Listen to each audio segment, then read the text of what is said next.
할렐루야, 좋으신 주님을 찬양합니다.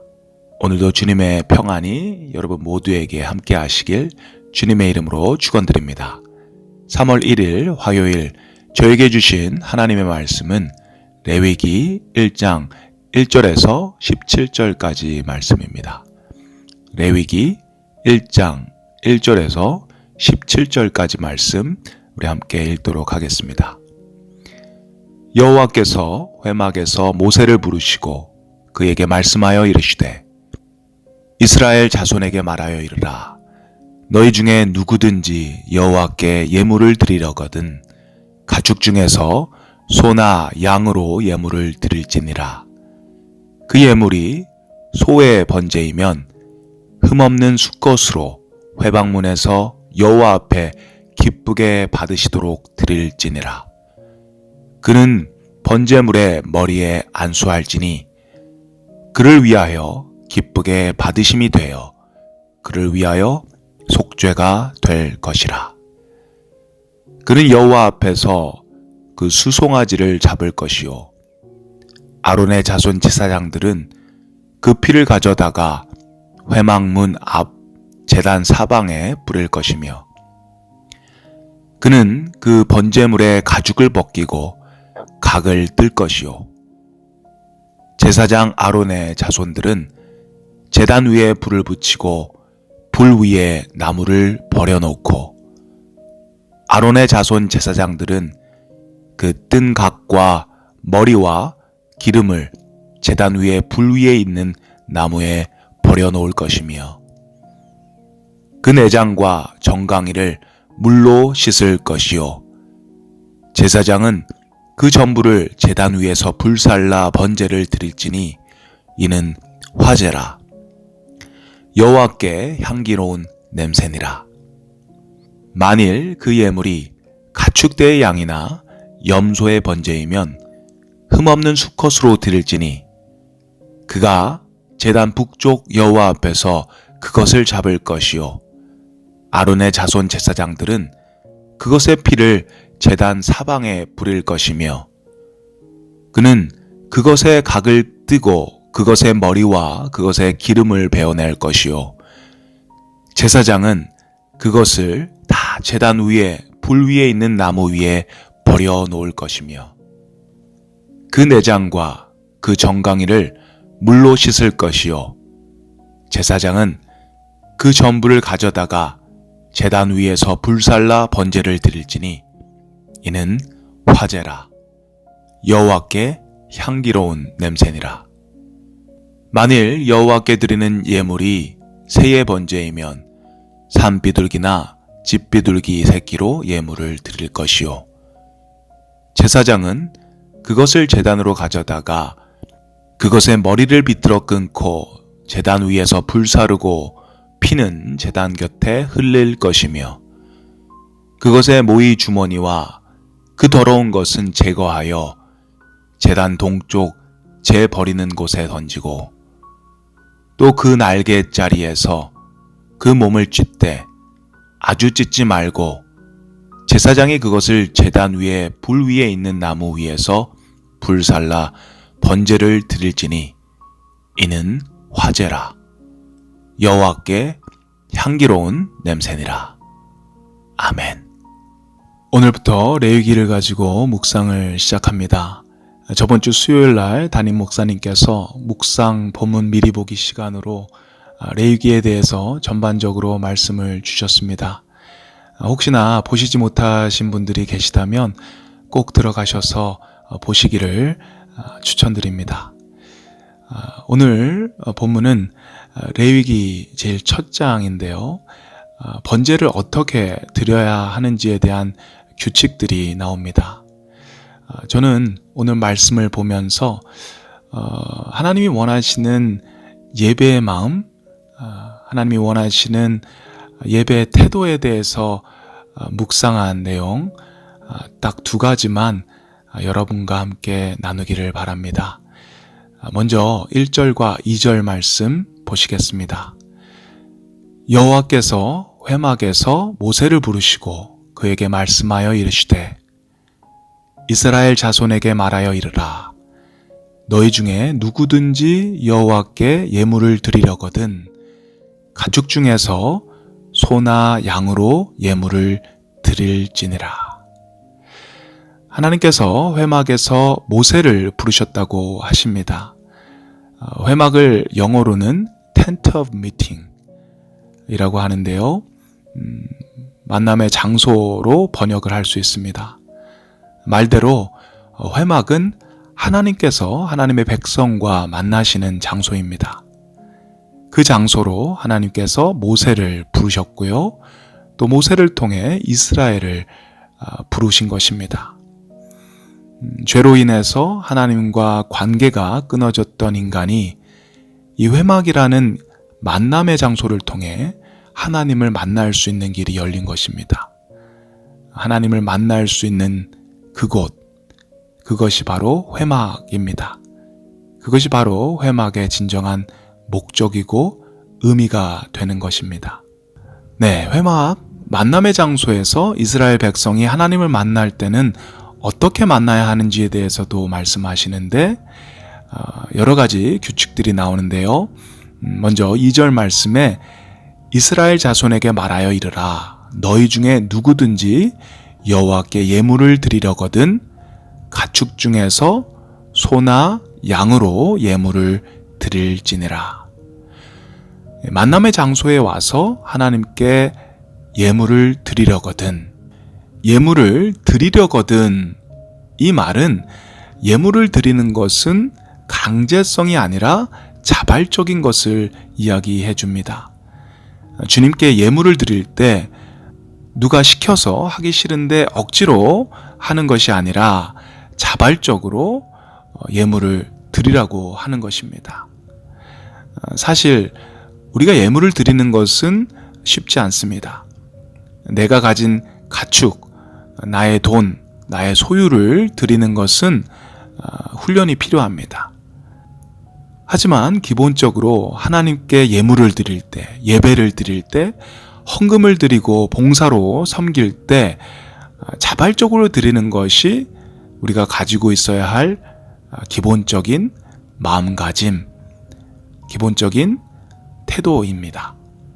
억지로가 아니라 자발적으로 하나님을 사랑하고 하나님께 감사하고 그래서 하나님께 자발적으로 우리가 예물을 드릴 때, 예배 드릴 때 그것이 정말 하나님이 원하시는 예물이고 예배이고 기도이고 찬양이고 헌금이 될 수 있는 것입니다. 사랑하는 성도 여러분, 우리가 억지로 하는 것이 아닌 자발적으로 하나님을 사랑하고 감사하기 때문에 자발적으로 드리는 예배 되고 섬김과 봉사가 되기를 주님의 이름으로 축원드립니다. 두 번째, 하나님이 원하시는 예배에 대한 마음, 예배에 대한 태도를 2절, 3절, 그리고 10절 말씀에서 찾을 수 있는데요. 제가 한번 읽도록 하겠습니다.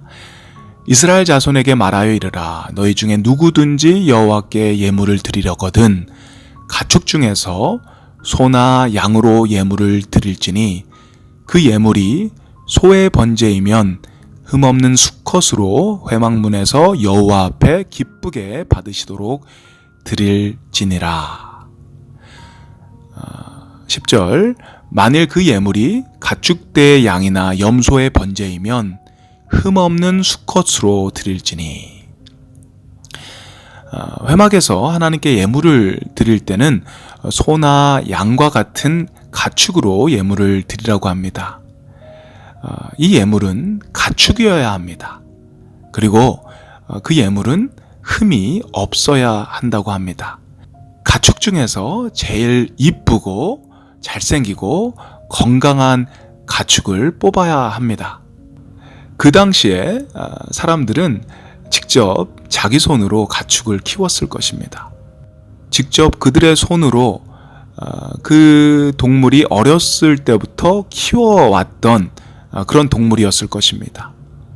자기 손으로 날 때부터 키웠던 그 동물들, 자기 손으로 직접 키운 가축을 예물로 드려야 하는데 사실 생각해보면 이것이 참 쉽지 않았을 것 같습니다.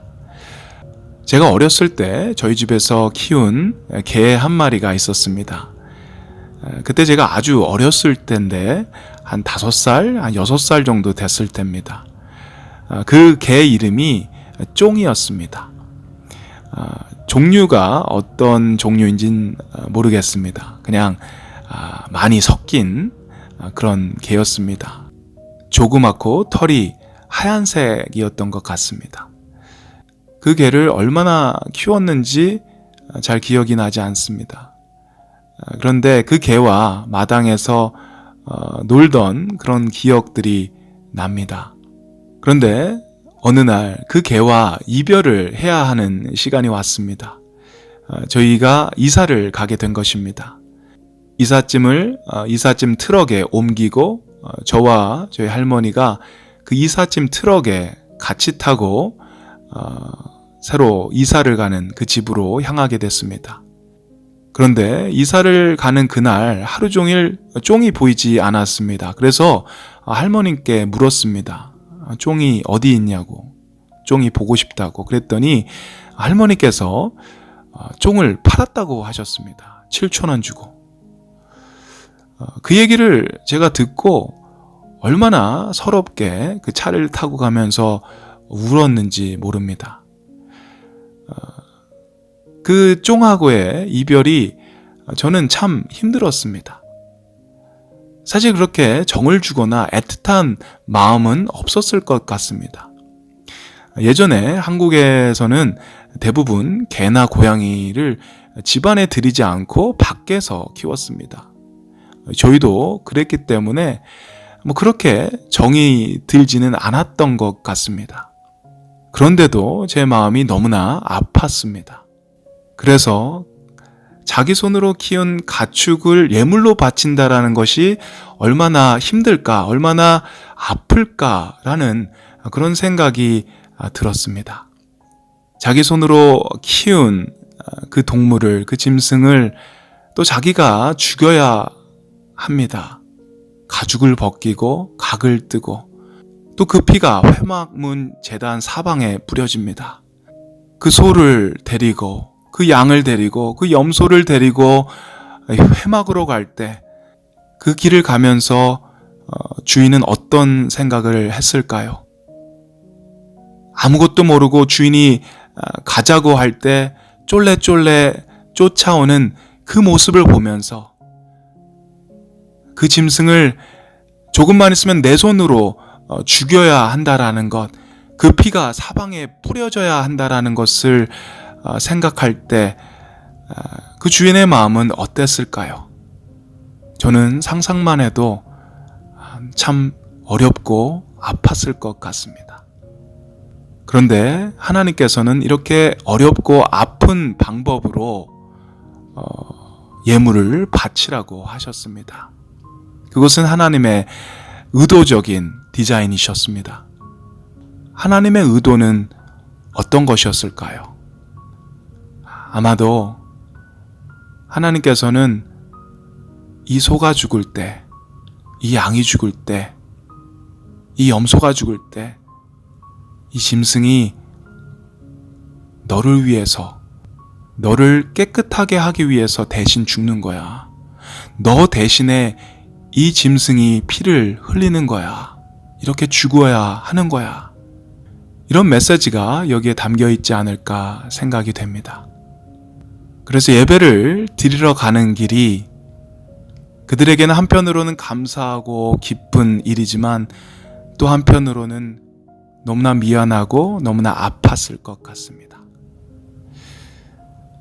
사랑하는 성도 여러분, 예배는 기쁜 마음으로 오지만 또 죄송하고 아픈 마음이 동반돼야 된다고 생각이 됩니다. 하나님을 만나고 하나님께 예배를 드리고 예물을 드리고 나와 하나님과의 관계가 다시 연결되고 나의 죄가 속죄 받음을 기뻐하는 동시에 나를 위해서 피 흘려 돌아가신 예수님을 생각하며 나 같은 죄인을 위해 엄청난 고통과 고난을 당하신 예수님께 죄송합니다. 나의 죄를 위해 돌아가신 예수님, 너무 죄송합니다. 그렇게 죄송한 마음을 가지고 우리의 마음이 찢어져야 한다고 생각합니다. 기쁘고 동시에 너무나 아픈 상반되는 감정의 교차가 예배 속에는 있어야 할 것 같습니다. 오늘도 주님 앞에 나가면서 하나님을 만나고 하나님께 예배하는 그 기쁨을 가지고 나가는 동시에 나를 위해 피 흘리신 예수 그리스도를 생각하며 저희들의 마음이 다시 한번 찢어지는 그런 시간 되기를 바랍니다. 우리 함께 기도드리겠습니다. 사랑의 하나님 감사합니다. 오늘도 귀한 레이기의 말씀을 저에게 허락하시니 감사드립니다. 오늘의 말씀을 저희들의 마음에 새기기를 원합니다. 하나님이 원하시는 예물, 하나님이 기뻐 받으시는 예배와 섬김이 저희 안에 온전히 일어나기를 원합니다. 죄인된 우리를 만나시기 위해 회막을 만드심을 감사합니다. 회막은 그리스도의 또 다른 모습임을 저희가 깨닫습니다. 거룩한 하나님 아버지를 죄인된 우리가 만나는 장소, 회막 대신 그리스도를 저희에게 허락하심에 감사드립니다. 또한 소와 양과 염소가 이스라엘 백성을 위해 죽은 것과 같이 예수 그리스도가 우리를 위해 돌아가심을 다시 한번 생각하고 그것이 저희의 마음을 아프게 하고 찢을 수 있게 하여 주시옵소서. 하나님을 예배할 때 그것이 즐거움이 되고 기쁨이 되겠지만 또 한편으로는 예수 그리스도를 생각하며 마음이 찢어지게 하시고 마음이 아파질 수 있도록 주님 저희를 인도하여 주시옵소서. 오늘도 주님이 원하시는 예배가 계속해서 일어날 수 있도록 주님 축복하여 주시옵소서. 감사드립니다. 예수님의 이름으로 기도드립니다. 아멘.